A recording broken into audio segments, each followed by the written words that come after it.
extensão. São 22 campos promovendo ensino, pesquisa e extensão.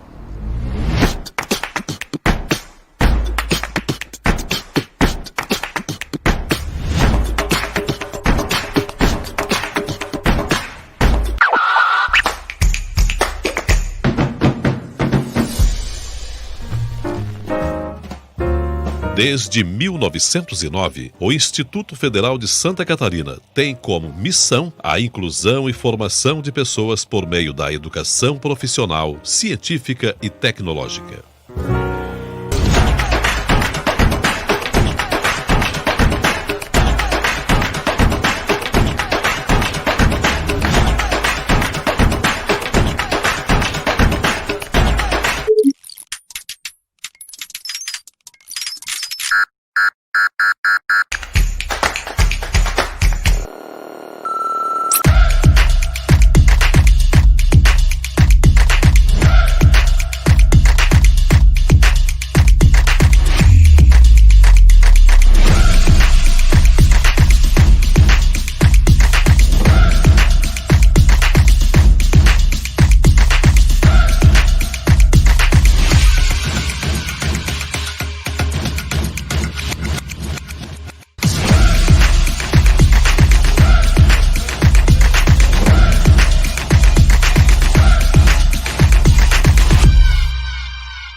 Boa tarde, pessoal, tudo bom?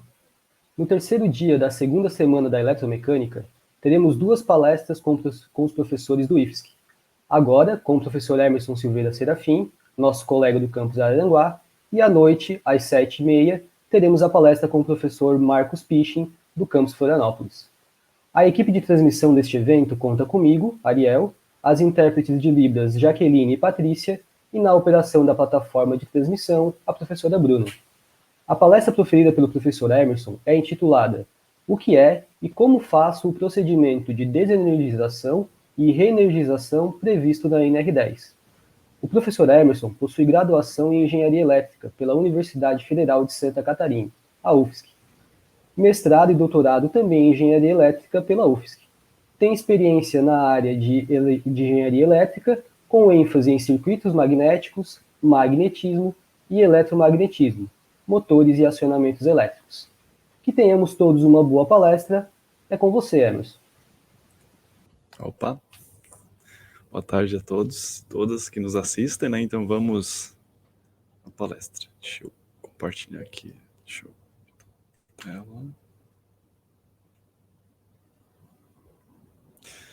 Então, ok. Então vamos lá, né? Então, o que é e como faço o procedimento de desenergização e reenergização previsto na NR10. Esse é o tema da nossa palestra de hoje. Então, boa tarde a todos, né? Então, antes de responder essa pergunta, tema, é claro que primeiro é necessário entender, né, o porquê de ter escolhido esse tema, né? E aí, para isso, eu vou iniciar com um vídeo que geralmente eu utilizo nas minhas aulas, né? Com os alunos de instalações, de algum FIC, para a gente entender, começar a entender um pouquinho o porquê desse tema, ok? Então vamos lá. Um vídeo curto. Papai, não disse que a eletricidade é perigosa? Ah, claro que sim, minha filha. Mas eu não sou tão burro. Eu desliguei a chave. Ah, mas não se preocupe, eu ligo de novo.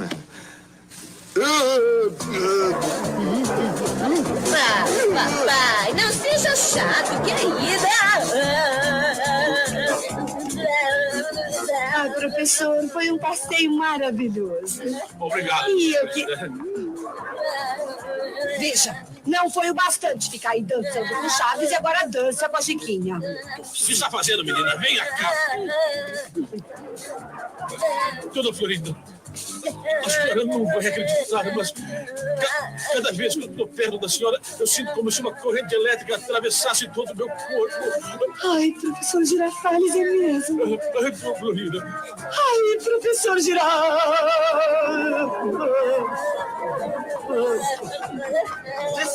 Vamos brincar de dança quadrilha, então. Chega,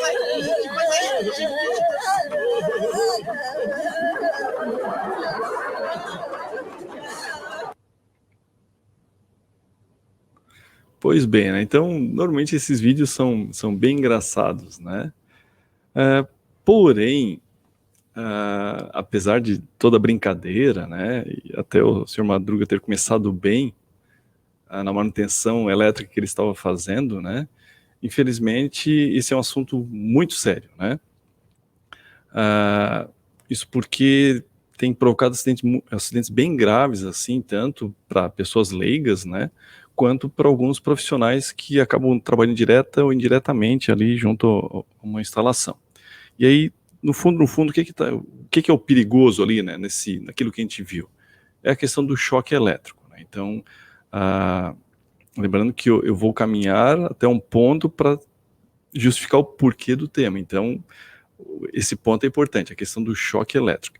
E aí, para a gente entender um pouquinho o que é esse choque elétrico para quem não é da área, ou mesmo é da área e ainda tem alguma dificuldade de entender o que é esse tal de choque elétrico, tem outro vídeo que é feito pela Engeral, que é uma empresa que trabalha com curso de NR10, que é bem bacana, você vai explicar certinho o que é essa questão do choque elétrico pelo nosso corpo.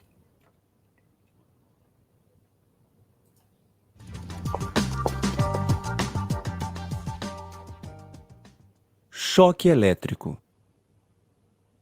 Um dos mais graves e, infelizmente, também um dos mais comuns riscos em eletricidade é o choque elétrico, que nada mais é do que o conjunto de efeitos gerados no corpo humano pela circulação de corrente elétrica. Em termos de riscos fatais, o choque elétrico pode ser analisado sob dois aspectos. Corrente elétrica de baixa intensidade.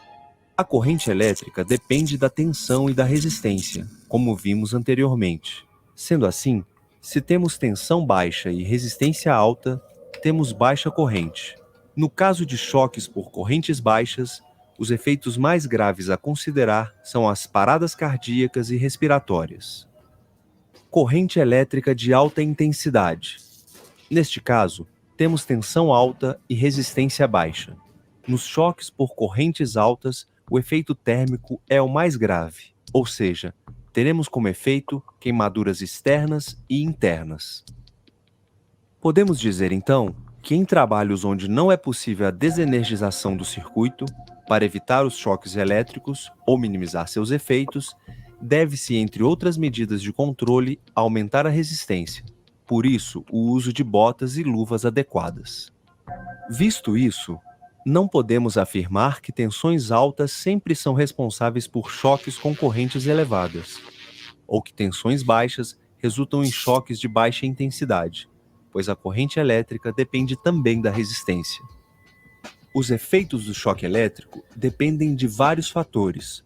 Podemos citar principalmente percurso da corrente elétrica pelo corpo humano, intensidade da corrente elétrica, tempo de duração, área de contato, frequência da corrente elétrica, condições da pele do indivíduo, constituição física do indivíduo e estado de saúde do indivíduo. Entre os efeitos produzidos no corpo humano pelo choque elétrico, podemos evidenciar elevação da temperatura dos órgãos devido ao aquecimento produzido pela corrente do choque, queimaduras de primeiro, segundo e terceiro grau, rigidez dos músculos, comprometimento do coração quanto ao ritmo e batimento cardíaco, comprometimento da respiração e deslocamento de músculos e órgãos internos. Devemos atentar ao fato de que muitos órgãos aparentemente sadios, depois do choque, podem demorar dias ou até meses para apresentar sintomas, que muitas vezes não serão relacionados ao choque em função do tempo transcorrido entre o acidente e o aparecimento dos sintomas. Ok. E aí, vimos então a questão que o choque ele é relevante, né, no ponto de vista de acidentes, né, muitas vezes não só no trabalho, mas inclusive nas nossas casas. Como será que isso é no Brasil, né? Será que no Brasil a gente tem problemas com choque elétrico? Os dados que eu vou mostrar aqui são da Abracopel, do ano passado, 2019. É uma associação brasileira de conscientização para os perigos da eletricidade. É disponível na internet, tem todo o relatório deles, mas aqui eu vou trazer só alguns pontos, só de novo para justificar, ainda servir como justificativa do porquê do tema, tá, dessa palestra. Então vimos a importância do choque elétrico, agora vamos ver como é que esse choque, o que está acontecendo no Brasil em termos de choque elétrico, né? Então foi esse relatório de 2020, mas com base em dados de 2019, ok? Então olha só, aqui nesse primeiro gráfico está dizendo o que para a gente? Tiveram 909 casos de choque elétrico registrados, né? Claro que alguns acabam não sendo, mas o que eles conseguiram apurar foram 909 choques elétricos. Desses 909, 697 foram fatais. Então é bem relevante, né? Um segundo dado, agora um pouquinho mais aqui na nossa região, né, na região sul. Então, nós tivemos 109 casos de mortes na região sul. Então, 40 casos no Rio Grande do Sul, 33 no Paraná e 36 registrados aqui em Santa Catarina. Aqui, com relação ao tipo de edificação ou logradouro onde ocorreu o problema. Claro, tem vários, né, mas eu só vou destacar dois deles. Esse aqui que ocorreu em sítios, chácaras ou fazendas, em residências unifamiliares, casas. A residência multifamiliar, isso resultou em 228 mortes. E na rede aérea de transmissão e distribuição. Por que eu destaquei esses dois, né? Porque normalmente a ideia que se tem é que as maiores mortes ocorrem em quem trabalha na alta tensão, né, nas redes aéreas. Mas, pelos dados que a Abracopel aponta aqui para a gente, isso não é a realidade, né? Então, um comparativo dessas duas áreas bem distintas, né, na rede aérea de transmissão e distribuição e a nível domiciliar, está ocorrendo os maiores casos de morte por choque elétrico. Aqui é por faixa etária, aqui eu resgatei apenas a região sul. Então, observem que a maior parte dos casos é ali de 21 acima de 50 anos. Então, essa é a faixa em que tem ocorrido as maiores mortes. E aí a gente pode refletir algumas coisas, né? Por esse gráfico, né? Os mais experientes é que estão morrendo, certo? E aí, será que é por excesso de confiança? Então, ele sempre, aquelas frases, né, os jargões, né, ele sempre trabalhou assim, só acontece com os outros, né, a questão do choque elétrico. Será que é por desconhecimento dos riscos? De repente a pessoa se pergunta, será que existe norma para trabalhar com eletricidade, né? Isso tudo para a gente pensar o porquê que a maior parte das mortes tem sido com pessoas mais experientes, né? Um outro dado interessante é com relação aos choques totais e fatais por profissão ou ocupação.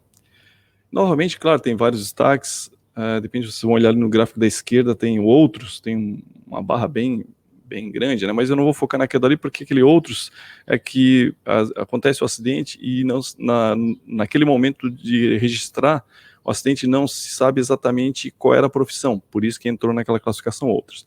Para nós, o que é importante, por exemplo, a agricultura tem muito problema com choque elétrico, né, ao encostar na rede aérea, por exemplo, com um maquinário grande, né, às vezes acaba encostando uma rede de distribuição.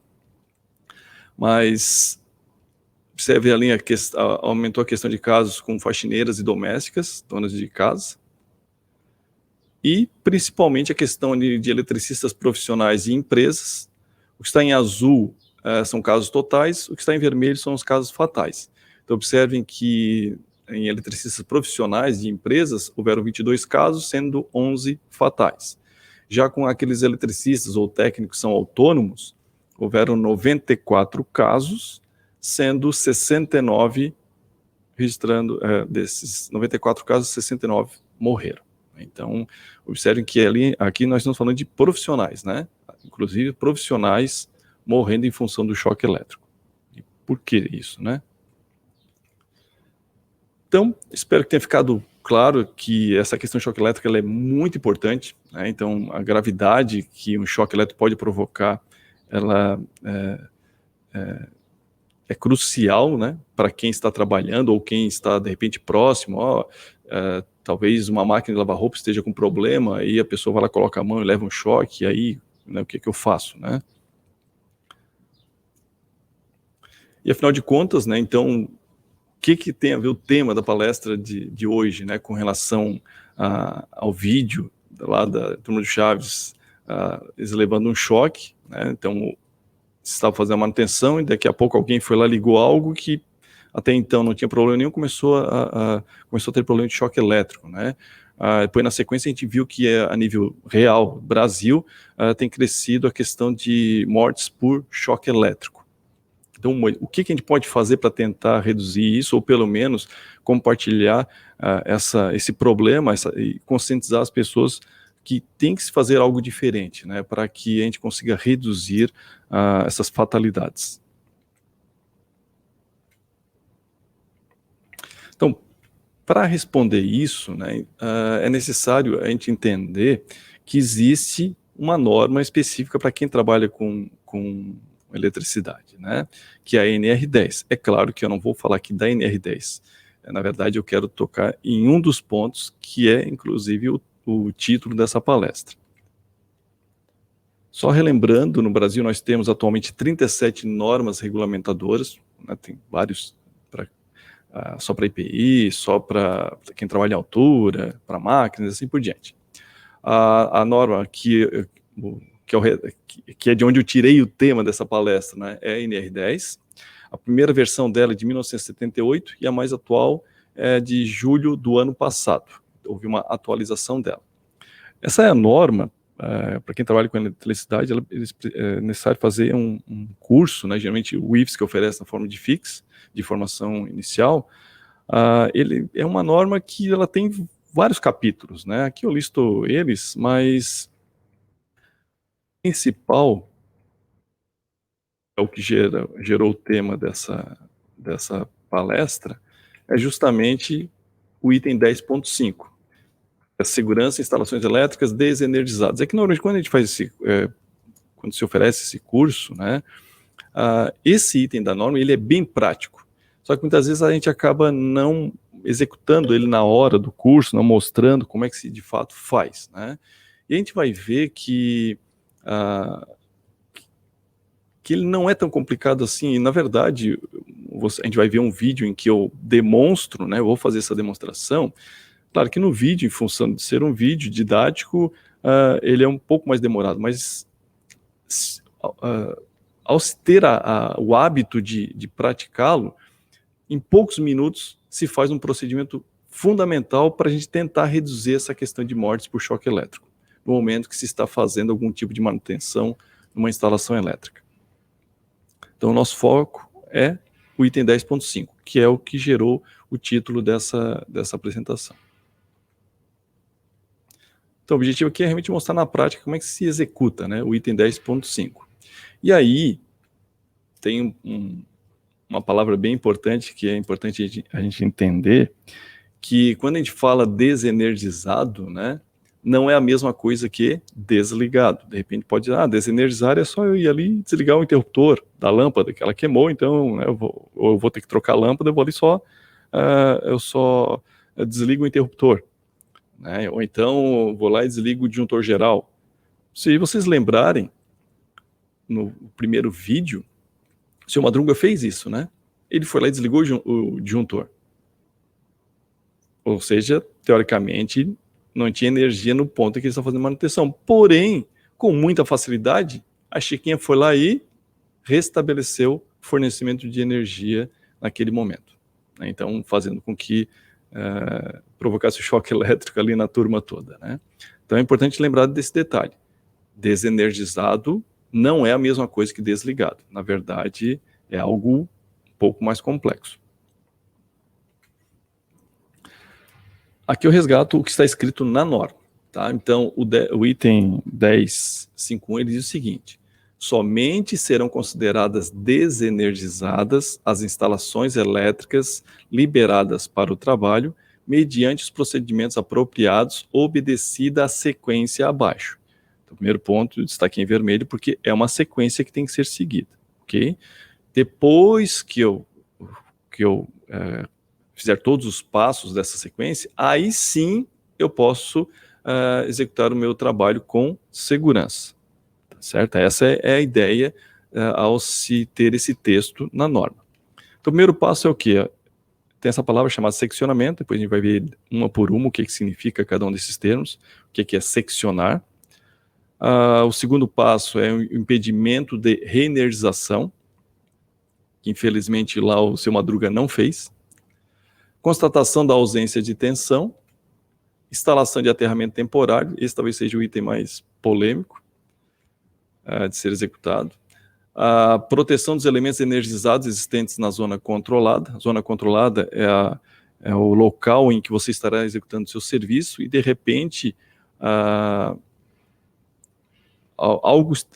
tem um trecho do circuito que está energizado. Opa, então eu tenho que saber que existe uma zona controlada em que eu tenho que tomar alguns cuidados, né? E aí, é claro, só o fato de saber que existe esse risco já é importante também, né? Que infelizmente muitos desconsideram o risco do choque elétrico, né? E a instalação da sinalização de impedimento de reenergização. Então, esses são os 6 passos necessários antes de se executar qualquer serviço numa instalação elétrica, ok? Isso é o que a norma nos diz, né? Aqui detalhando um pouquinho cada um deles.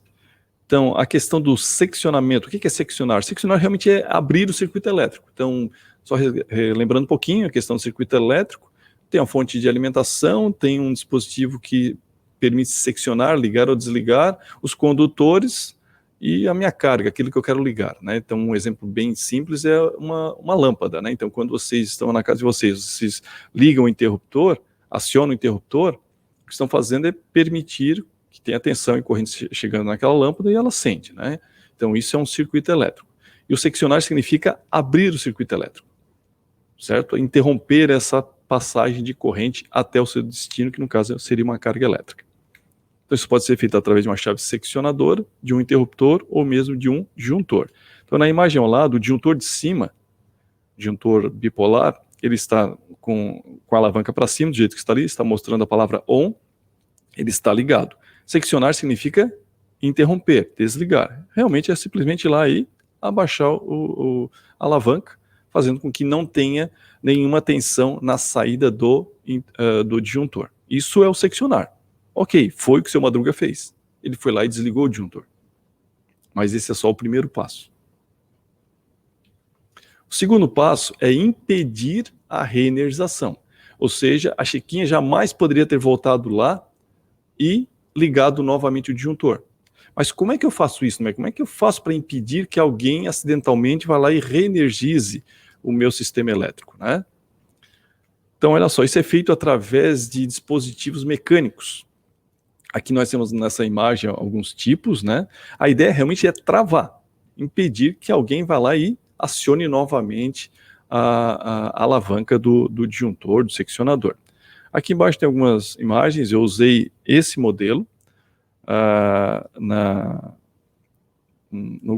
gravação que eu fiz para mostrar o procedimento todo. Esse modelo, ele é feito para disjuntores NEMA ou DIN. O NEMA, para quem de repente desconhece esses termos, né? A gente pode dizer o seguinte, ó, o NEMA são aqueles disjuntores pretos. Deixa eu ver se eu tenho aqui, eu acho que dá para visualizar no ladinho. Ó. Esse é o disjuntor NEMA, que muitas casas ainda possuem ele. Esse é o NEMA. Ele é preto e tem uma alavanca com uma espessura maior, né? E esse é o disjuntor DIN. certo? Então, aquele primeiro modelo ali, ele serve tanto para esse tipo de... aqui. Tanto para esse tipo de disjuntor, quanto para o disjuntor NEMA. O NEMA e DIN são normas, tá?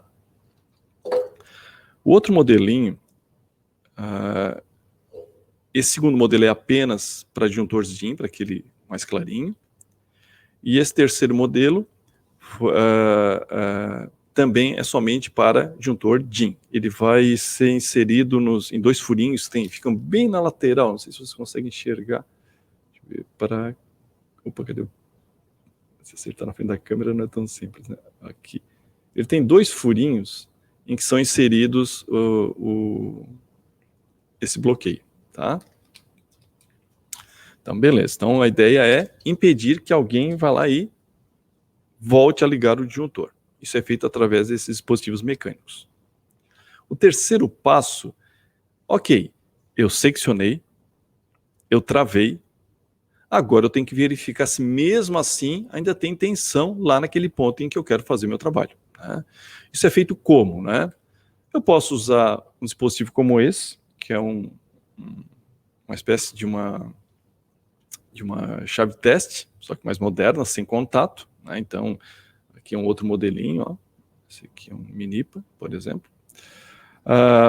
Pode ser esse outro, que é um modelo mais novo, que fica na testa, então a pessoa está ali, não se aproximar, já vai bipar ou não, se tiver tensão próxima.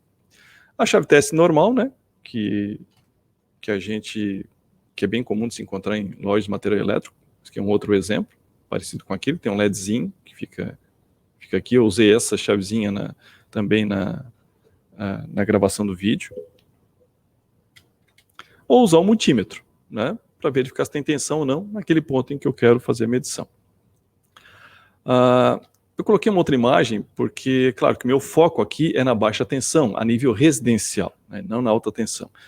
Essa imagem que apareceu aí no cantinho é um sensor é um dispositivo para verificar a existência ou não de tensão. Ele é usado para alta tensão, né? Então, quem trabalha na rede de alta distribuição, eles utilizam esse sensor, ok? Porque eu não posso chegar lá com multímetro e tentar medir na alta, né? Não, isso não é possível. Então, esse é um dispositivo para alta tensão.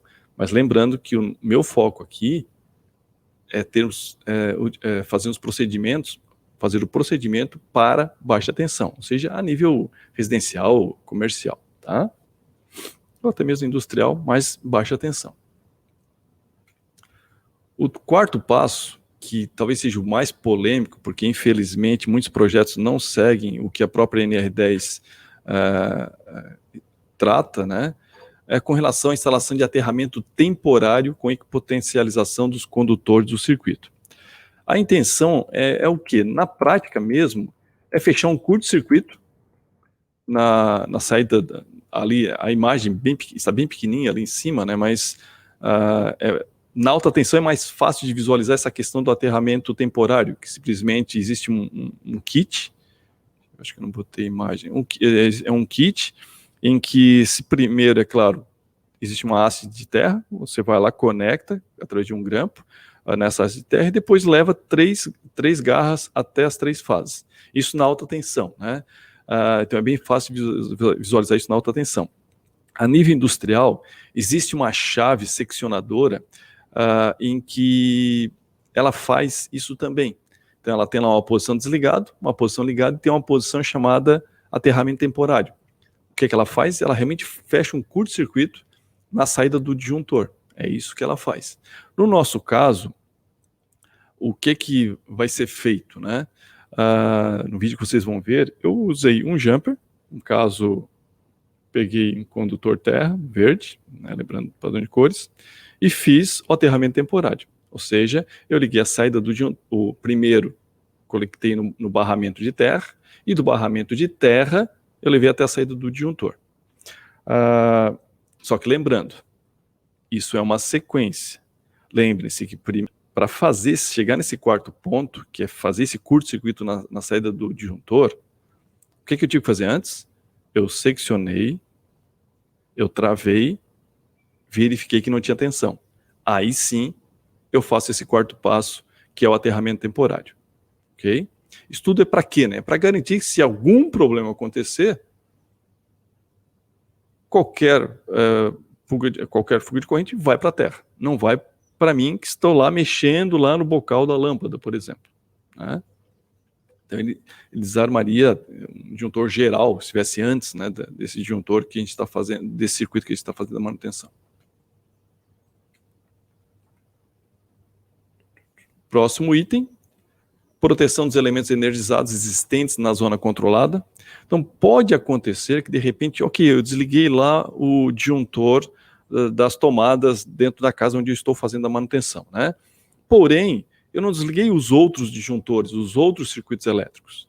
Ao não desligar os outros disjuntores, significa que tem tensão nos outros circuitos. E pode ser que ali dentro do eletroduto, além de passar aquele condutor fase neutro que vão até aquela tomada que eu estou fazendo manutenção, também passam os condutores de outros circuitos. Há uma indução. E ao haver uma indução, significa que, além da indução, pode ser que ao lado daquela tomada que estou trabalhando, a tomada do lado esteja energizada. Então, o que a norma pede é o quê? Primeiro, saber que aquilo está energizado, e aí, tomando as devidas precauções, eu isolo aquela área. Então, por exemplo, para quem trabalha em baixa tensão, a norma diz que a zona controlada ali significa que eu tenho que estar entre 20 e 70...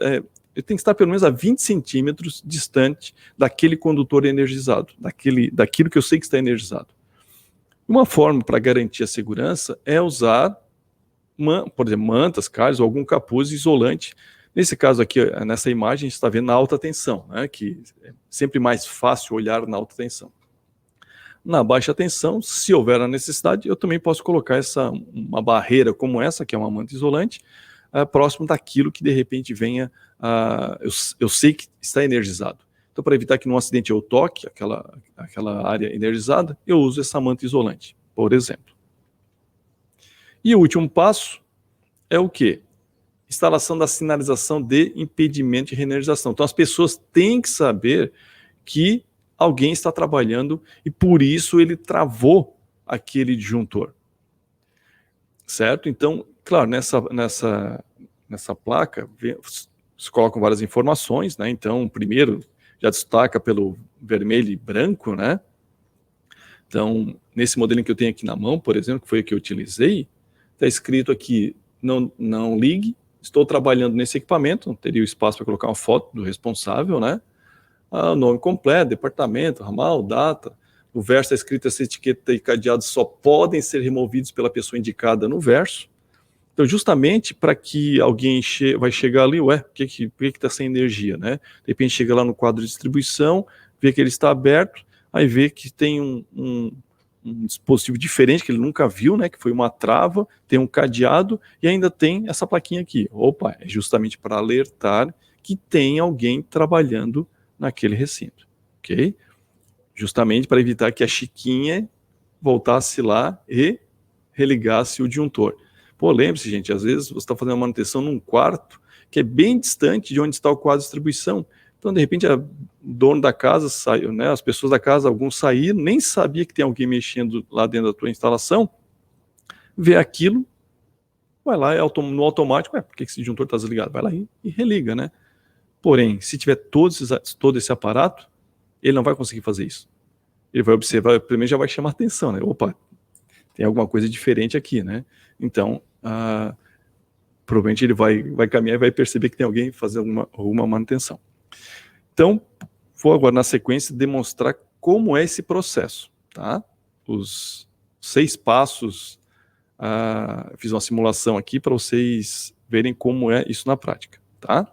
Que é o principal ponto que eu espero que sensibilize, né? Principalmente aqueles que trabalham com instalação elétrica, que tenham esses componentes, né? Para poder fazer o seu serviço com toda tranquilidade.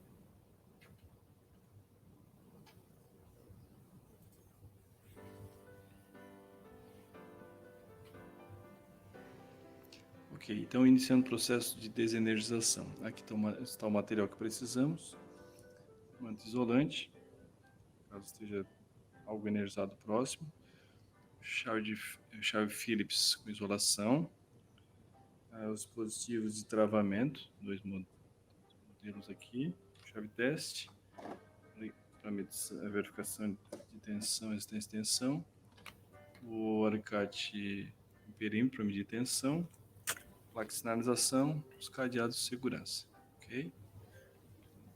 Esse é o nosso quadro, por onde vai ser feito o procedimento. Tá? Com os disjuntores, disjuntor 1 para iluminação, disjuntor 2 para tomada, DR para as tomadas, disjuntor para o chuveiro, DR para o chuveiro. Já está energizado. Tudo energizado. Primeiro procedimento, seccionamento. Mexendo aí no sistema de iluminação. Vou desligar os dois. Este. E esse. Seccionei. Próximo passo, dispositivo de travamento. Vou usar esse dispositivo aqui para disjuntor DIN.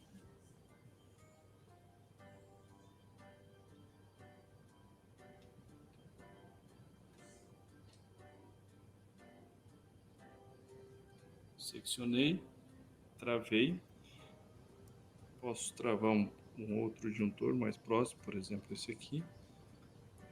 E vou usar o outro dispositivo de trava.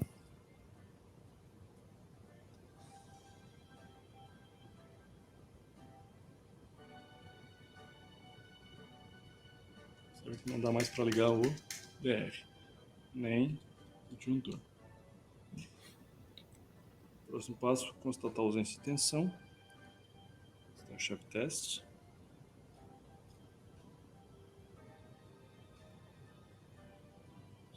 Observe que tem tensão na entrada. Tem tensão na entrada. Não temos tensão na saída. Também não temos tensão na saída. Por outro lado, observem que o terceiro disjuntor do chuveiro tem tensão.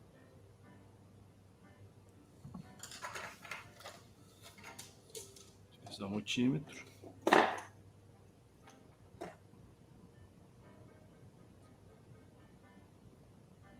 Não tem tensão. Não tem tensão. A saída de disjuntor chuveiro tem tensão. Até mesmo no DR. O DR do chuveiro tem tensão. Ok? Então, constatada a ausência de tensão,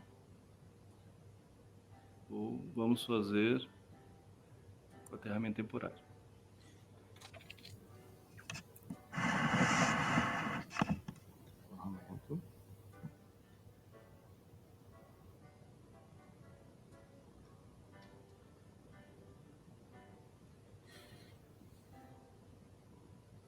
E agora na saída do disjuntor.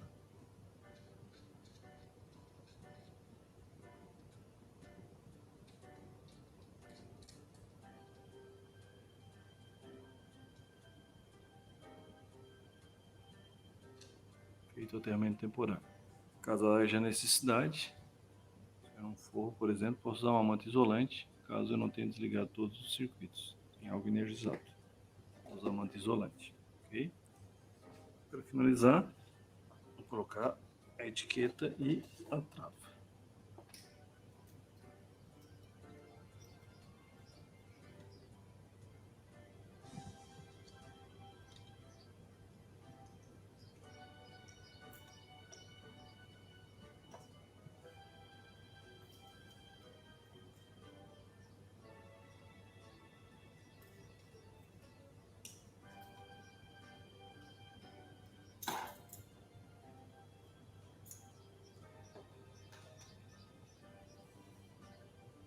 Está feito o procedimento de desenergização. A partir de agora, é possível fazer a manutenção na minha instalação elétrica. Valeu. Beleza. Então, observem que não foi tão longo assim o tempo, né? Isso que eu fiz algumas paradinhas para poder fazer a gravação e tal. Mas o procedimento em si, a partir do momento que eu tenho todos os componentes na mão, ele é bem simples e rápido de ser feito. Claro que quando eu fiz aquele aterramento temporário, alguém pode perguntar, pô, mas não tinha nenhum condutor saindo. É porque realmente eu não fiz a montagem na placa de um circuito de uma lâmpada, por exemplo. Mas o que eu faria, mesmo se tivesse um condutor fase ali na saída daquele disjuntor 1, o que eu ia fazer, eu afrouxaria o parafuso, inseriria junto, ou eu retiro, alguns têm o costume de, inclusive, retirar o condutor da saída do disjuntor, tá? Isso pode ser feito também, mas de qualquer forma o aterramento temporário tem que estar ali, tá? Muito bem. Feito esse procedimento, aí a pessoa pode, o profissional pode ir lá e executar todo o serviço que ele precisa fazer, tá? Beleza, e aí, a partir do momento que ele finalizou, como é que ele volta todo esse processo, né? Então a norma no seu item 10.5.2, ele diz o seguinte: o estado de instalação desenergizada deve ser mantido até autorização para reenergização, devendo ser reenergizada respeitando a sequência de procedimentos abaixo. Lembra que sempre comenta essa questão do respeito à sequência dos procedimentos, certo? Então, qual é o primeiro passo para que eu finalizei o meu serviço, né? E agora, o que é que eu faço?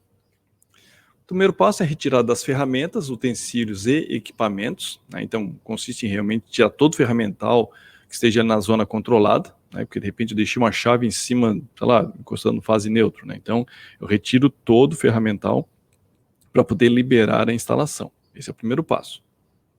O segundo, retirada da zona controlada de todos os trabalhadores não envolvidos no processo de reenergização. Então, de repente, estou trabalhando com um colega ou coisa assim, então eles são afastados daquela área, daquela zona controlada. Esse é o passo B. O passo C é a remoção do aterramento temporário, né, da equipotencialização e das proteções adicionais. Então, lembra que agora eu vou fazer o processo inverso. Beleza, limpei todo o ambiente lá onde eu estava fazendo a minha manutenção, fechei, coloquei a tomada no lugar, coloquei a tampa, finalizei. Então, tirei qualquer equipamento que esteja ali, guardei. Também as pessoas alguém que esteja trabalhando comigo, que ele vai sair daquele local, que foi finalizado o procedimento, que não esqueçam que o que a gente vai fazer, não tem energia elétrica nenhuma ali naquele momento, né? Que agora a gente vai fazer o procedimento para voltar a ter energia naquele local. Poxa, mas não esqueça que tem o aterramento temporário, né? Então, o terceiro passo é o quê? Eu ir lá e retirar aquele aterramento temporário que foi feito. Se eu esquecer de fazer isso, o que vai acabar acontecendo? Eu vou fechar um curto-circuito, né? Na hora que eu tentar ligar esse disjuntor. Então, eu sou obrigado, no terceiro passo, remover o aterramento temporário. Lembre-se, o próprio nome já faz referência, né? Ele é um aterramento temporário, é apenas para execução com segurança do meu serviço. O quarto passo, que é a remoção da sinalização de impedimento de reenergização. Então eu volto lá para o meu quadro de distribuição, onde estão os disjuntores, onde está o meu sistema de travas, e começo a retirar tudo aquilo que foi colocado inicialmente. No item D, eu destravo, né? Então tirei a placa de sinalização, tirei o cadeado, tirei a trava, e agora sim eu volto a religar meu dispositivo de seccionamento, meu disjuntor, meu interruptor, eu volto a ligar ele novamente. Para quê? Para voltar a ter energia naquele circuito elétrico. E agora vamos ver, então, o procedimento inverso.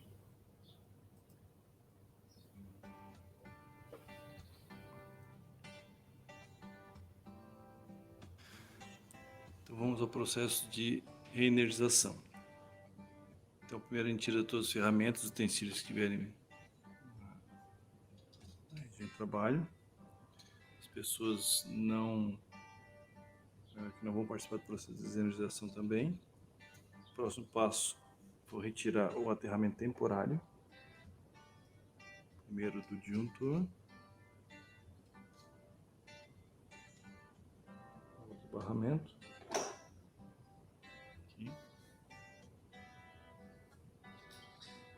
Agora o procedimento para retirar as travas. e a sinalização.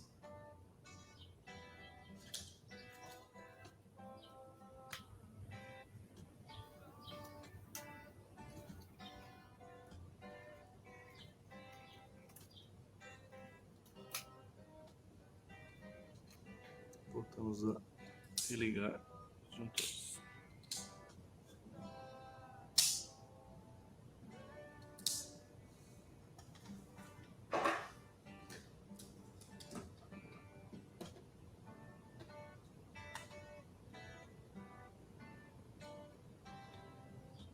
Voltamos a ter tensão na saída do disjuntor.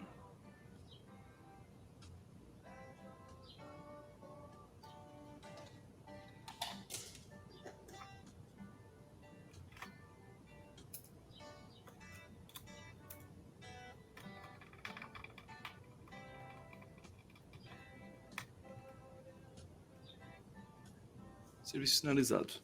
Valeu.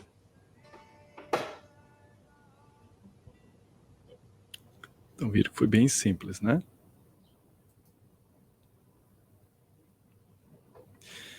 E na sequência, então, a gente tem o item 10.5.3, que diz o seguinte: as medidas constantes das alíneas apresentadas 10.5.1 e 10.5.2, que foram os dois procedimentos, os dois vídeos anteriores que vocês viram, podem ser alteradas, substituídas, ampliadas ou eliminadas, em função das peculiaridades de cada situação, por um profissional legalmente habilitado, autorizado e mediante justificativa técnica previamente formalizado, desde que seja mantido o mesmo nível de segurança originalmente preconizado.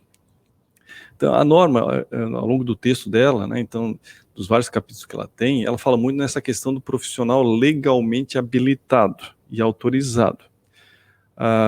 Lembre-se que naquela tabela que a Bracupel mostrou, infelizmente, mesmo alguns profissionais, né, eles têm morrido em função de choque elétrico, né?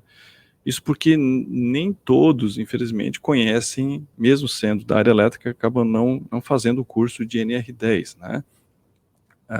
Tendo esses conhecimentos, né? E principalmente saber dos riscos que é trabalhar com energia elétrica, né? E aí, o que é esse profissional legalmente habilitado, né? A própria norma diz o seguinte: o que é o legalmente habilitado? Para a norma, um profissional legalmente habilitado é aquele trabalhador previamente qualificado e com registro no competente conselho de classe. O CFT, para quem tem um curso técnico, o CREA, para quem tem alguma graduação, né? Ambos na área elétrica.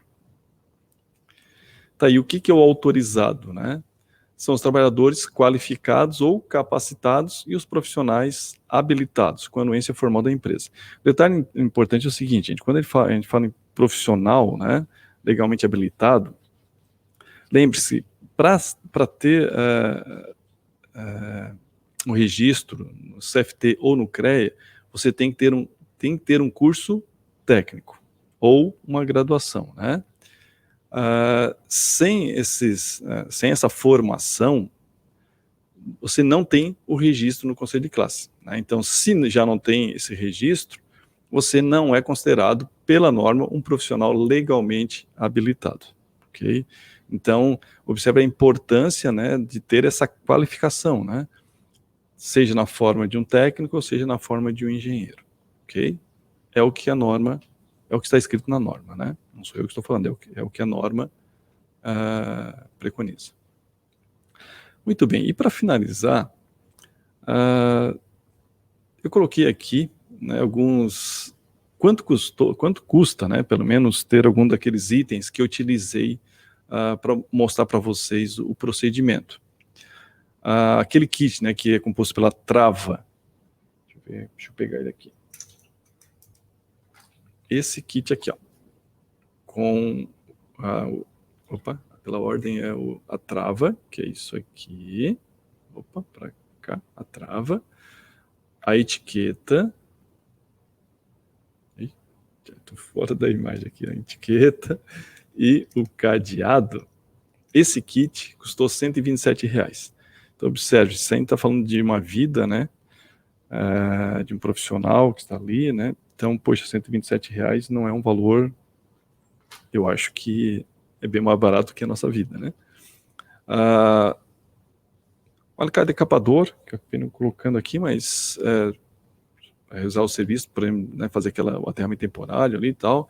A manta de proteção, que é isso aqui. Ela é bem grande, tá? Eu só tá enroladinha aqui na minha mão. O detector de tensão, sequência de fases. Poderia ser um desse aqui, ou mesmo uma chave teste. Ou melhor ainda, um multímetro, né? E eu não mostrei aqui, mas a gente tem a luva isolante, né? Eu acabei não usando ali. Existem vários tipos de luva isolante conforme o nível de tensão. No nosso caso... Opa, fazendo muito barulho, né? No nosso caso, em função da baixa tensão, se compra um kit como esse aqui, ó, uma luva... Esse aqui é uma classe 00. E uma luva de raspa que ela vai por cima. Alguns vão dizer, mas daí tem a dificuldade, né, de... Como é que vai trabalhar usando uma luva dessa? Então, dependendo da situação, quem trabalha, por exemplo, ali na área onde tem um quadro de medição de energia, obrigatoriamente vai ter que usar uma luva dessa, né? Já que, como o próprio vídeo vocês lembrarem, né, a gente tem que tentar manter o máximo possível, aumentar o máximo possível a resistência do nosso corpo, né? E a gente faz isso usando esses equipamentos de proteção, né? No caso, os EPIs, ok? Muito bem. Era isso aí. Obrigado a todos, né, pela atenção, né, e, é claro, fica à disposição para possíveis dúvidas. Lembrando que o principal que eu espero aqui com essa demonstração é a conscientização, ok? Valeu, obrigado. Ariel, é contigo. Valeu, Emerson, muito obrigado aí pela aula, né? A palestra, mas foi uma aula, na verdade, sobre o assunto, né? Agora eu teria uma etapa mais de perguntas e tal, mas acabou que aqui nos comentários a princípio não tem nenhuma pergunta. A gente pode conversar um pouco aqui ainda sobre o assunto, para de repente se alguém tiver alguma dúvida e quiser se manifestar, né, que fique à vontade. Também relendo para que as pessoas que estão assistindo, né, preencham o formulário para validar a presença, né, tanto para quem fez já a sua inscrição pelo SIGA, quanto para quem não fez. Quero também ressaltar que hoje à noite a gente vai ter a palestra com o professor Marcos, né? Marcos Pichen. Inclusive, também quero agradecer ao professor Emerson, que foi ele quem conseguiu essa palestra para nós, né? Foi ele que conversou com o Marcos e convenceu aí, né? O Marcos a fazer essa palestra. Então, à noite ele vai estar com a palestra Indústria 4.0 e a qualificação profissional, com início às 19h30. O Vinícius Gonçalves fez uma pergunta aqui. Quando encontramos alguém levando choque, há algum passo a ser feito indicado? Sim. De novo, daí, a importância ali do curso NR10, né? Dentro do curso NR10, se vê algumas teorias, né? Eu mostrei rapidinho, tem vários itens, mas um dos itens que a norma exige na formação dos profissionais que trabalham com eletricidade são os primeiros socorros. Então, existe, pelo menos, se tem um conhecimento, né, de como proceder quando você, né, percebe que alguém foi eletrocutado, né? E isso faz parte do curso. O Vinícius, se eu não me engano, é nosso aluno, né, nosso discente da eletromecânica. No 4º ano, né, eles vão ter, com o Baran, vão conhecer a NR10, e aí eles vão aprender a fazer uma massagem cardíaca, né? Não se faz mais o boca a boca, mas pelo menos a questão de uma massagem cardíaca, no caso, né, de uma pessoa que o choque foi tão grave que houve parada cardiorrespiratória. Aí, no caso, pelo menos, garantir que até a chegada do socorro se consiga tentar reanimar aquela pessoa, né? Bacana, Emerson. Depois também, se tu quiser, tiver curiosidade, né, tu pode ir lá no Facebook, né, todo mundo elogiando aí a palestra, dizendo que ficou muito bom.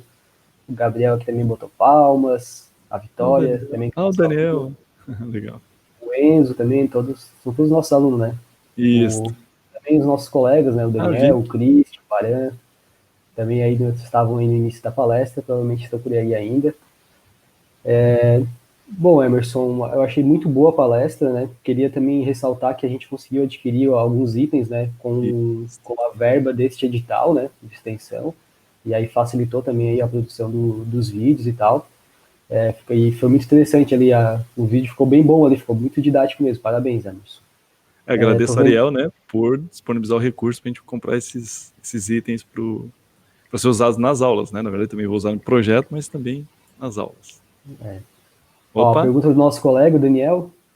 O trabalho com eletricidade, seguindo os passos mostrados, pode ser feito por qualquer pessoa ou a norma exige formação na área de eletricidade? Daniel, como a gente viu naquela última observação que eu coloquei ali, né, sobre as alterações, quem pode alterar, a norma sempre ela se refere a um profissional qualificado, né, habilitado e qualificado. Quando fala essa palavra habilitado, realmente quem tem curso técnico e graduação. Infelizmente, assim, no Brasil, né, então, a gente tem muitas pessoas que trabalham, assim, porque aprendeu, né, viu alguém fazendo, tal, ele não tem exatamente uma habilitação, né, através de um curso formal, um curso técnico ou um curso de graduação. A ideia é justamente ter essa formação, porque ao longo de um curso, tu aprende vários procedimentos e entende o que tu está fazendo exatamente, não simplesmente repetir algo que tu viu alguém fazendo. Tu nem sabe por que a pessoa faz aquilo, né? Mas o que ela faz, tu repete. Então a norma fala muito nessa questão do profissional ser habilitado, e aí entra a questão realmente de ter uma formação técnica ou uma graduação. Por isso, talvez, né, isso seja um indicativo que, claro que aqueles números mostraram que mesmo profissionais de empresas, né, pelo menos classificados como profissionais de empresas, também se acidentam, né? Só que, se a gente olhar ali, o outro número muito grave foi dentro de casa, né? Então, leigos, de repente, mexendo, né, ou mesmo algumas pessoas que não têm a qualificação adequada, acabam mexendo com eletricidade sem saber, de fato, do risco que é mexer com algo que é invisível, né? Porque o problema é que tu não sabe se uma superfície está energizada ou não, a não ser que tu coloque a mão. O exemplo mais clássico é quem tem torneira elétrica, né? Tem pessoas que têm muita sensibilidade, né? Que ligou a torneira já leva um choque, né? Ou então vai tomar banho, leva um choque. Então, essa questão da invisibilidade é bem complicado. E às vezes, como leigo, tu não tem essa noção que a eletricidade está ali, né? Então, daí a importância, né, da formação técnica ou de uma graduação. A gente provavelmente evitaria muitos problemas. Valeu, Newton. O Newton também colocando a ótima palestra. Tudo ano. Bom, acho que podemos ir encerrando, Emerson. Não sei se quer fazer mais alguma consideração aí acerca do tema, se se tu esperava alguma pergunta, de repente, que não foi feita, se quiser já, né, comentar mais alguma coisa. O que eu acho que, de novo, assim, que eu gostaria mesmo, assim, é que essa questão de sensibilizar as pessoas, né? Eu não sabia que existia um procedimento de desenergização. A ideia dessa palestra aqui é justamente fazer com que as pessoas saibam que existe sim um procedimento, que ele na verdade, ele é bem simples de ser feito, desde que eu tenha, claro, esses componentes nas mãos, né? Por quê? Para a gente tentar evitar o máximo possível entrar nas estatísticas de mortes por choque elétrico. Essa é a grande questão, né? Então, eu não estou perdendo 5 minutos fazendo procedimento, eu estou ampliando a minha vida e trabalhos futuros, né? Isso que eu acho que é o mais relevante. Saber que eu tenho sim que fazer alguns procedimentos para evitar que eu me machuque, ou para que algum colega se machuque, né? Ou outra pessoa, algum conhecido se machuque. Essa é a grande questão. Obrigado e agradeço a oportunidade. Valeu, Emerson, muito obrigado mesmo, né, novamente pela palestra, topou aí, né, o desafio de fazer, era para ser um curso, né, presencial, com uma sala, né, com alguns alunos e tal, mas devido à pandemia acabamos fazendo desse jeito, topou fazer desse jeito também, né, fazer os vídeos e tudo mais, a gente sabe que dá trabalho, então muito obrigado pela palestra aí, pela aula, né, e convido novamente a todos para à noite, né, às 7h30, a gente assistir a palestra do professor Marcos Pich, nosso colega do IFSC Florianópolis também. E acho que é isso, né? Então, até à noite. Tchau, tchau. Valeu, obrigado.